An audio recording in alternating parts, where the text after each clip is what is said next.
Have you ever noticed that the people who want to do the right thing often seem to face the strongest temptations? The people who want to be pure, the people who want to follow God, the people who want to live differently, those are often the same people that seem to struggle the most with lust. And maybe that has been you. Maybe you've asked yourself, if I really love God, why do I keep struggling with this? Maybe you've prayed about it. Maybe you've cried about it.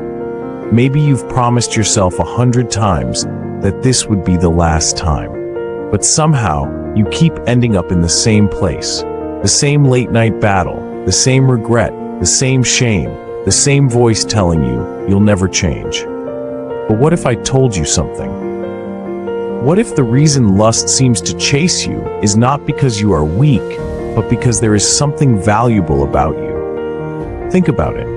Hunters do not go after what is worthless. They go after what has value. And the enemy does not waste his greatest attacks on people who have no purpose.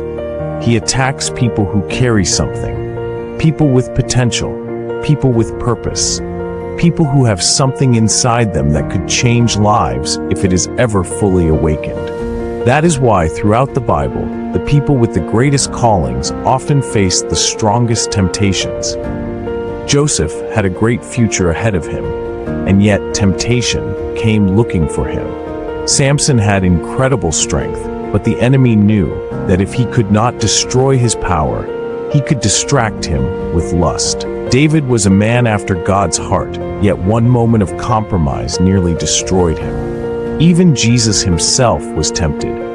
Because temptation is not proof that something is wrong with you. Temptation often appears wherever there is purpose. The problem is that most people think lust is just about attraction, but lust is deeper than that. Lust is often a distraction, a weapon, something that tries to pull your attention away from your future and keep you trapped in a cycle.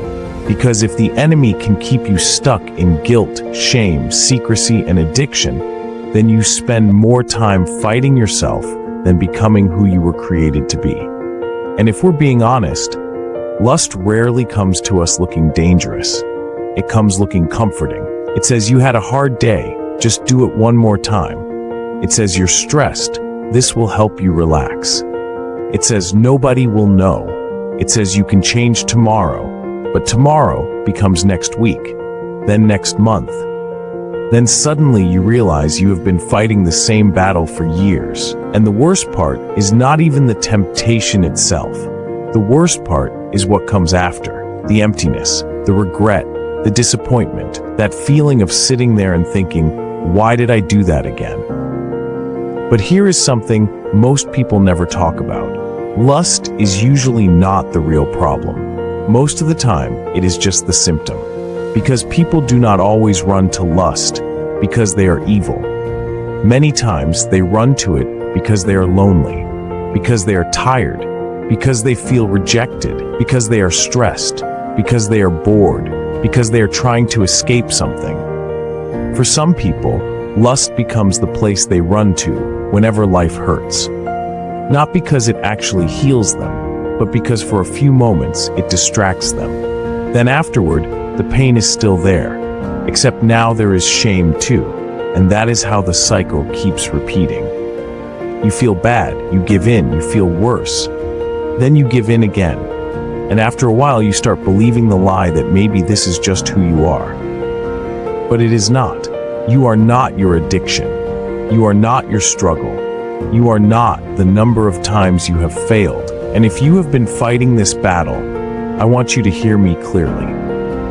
There is nothing wrong with you because you are being tempted. The problem is not that you are being hunted. The problem is that nobody taught you how to fight. Okay, let's be practical now.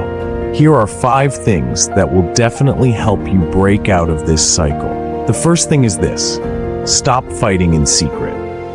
One of the reasons lust becomes so powerful is because it grows in darkness. The more hidden it is, the stronger it becomes. That is why the enemy wants you to keep pretending that everything is fine, because as long as nobody knows, you stay trapped. But the moment you talk to someone you trust, something begins to break. Maybe it is a friend.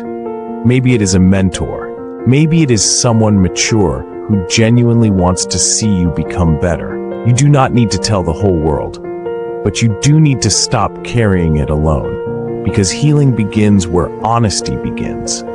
The second thing is this: remove whatever keeps feeding the temptation. A lot of people pray for freedom while still holding on to the very thing that keeps pulling them back.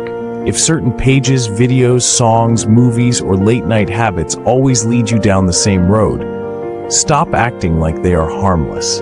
They are not. You cannot keep standing in front of the fire and then wonder why you keep getting burned.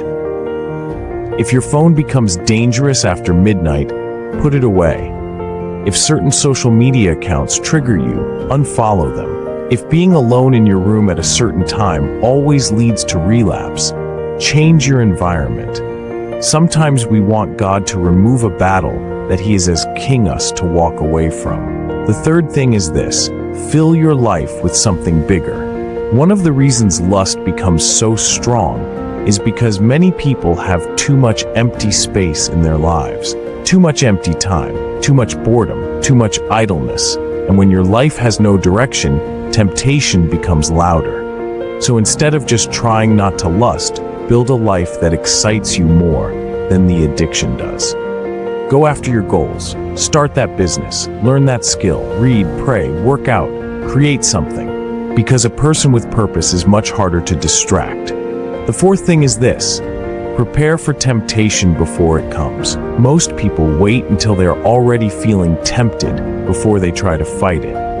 But by then, your emotions are already strong and your mind is weak. You need to decide beforehand what you're going to do when the temptation comes.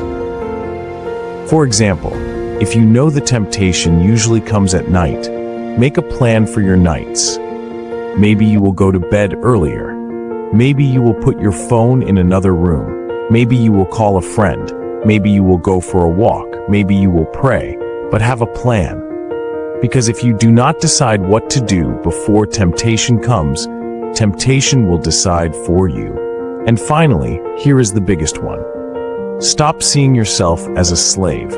Because as long as you keep saying, "This is just who I am," you will keep acting like it.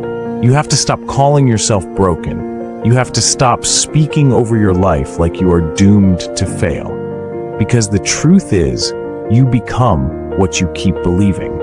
And if you keep believing that you will never change, then every relapse will feel like proof. But what if you started believing something different? What if instead of saying, "I am addicted," you started saying, "I am becoming free"? What if instead of saying, "I always fail," you started saying, "I am learning to win"? Because freedom does not begin when you become perfect. Freedom begins when you stop agreeing with the lie that you will always stay the same. And maybe that is why lust has been fighting you so hard. Because deep down, there is something powerful inside of you. Something with purpose. Something with calling.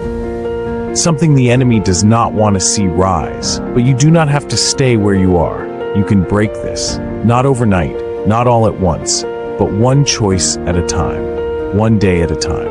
And one day, you are going to look back at the battle that once controlled you and realize it no longer has power over you. If that is going to be you, type, "I was chosen for more."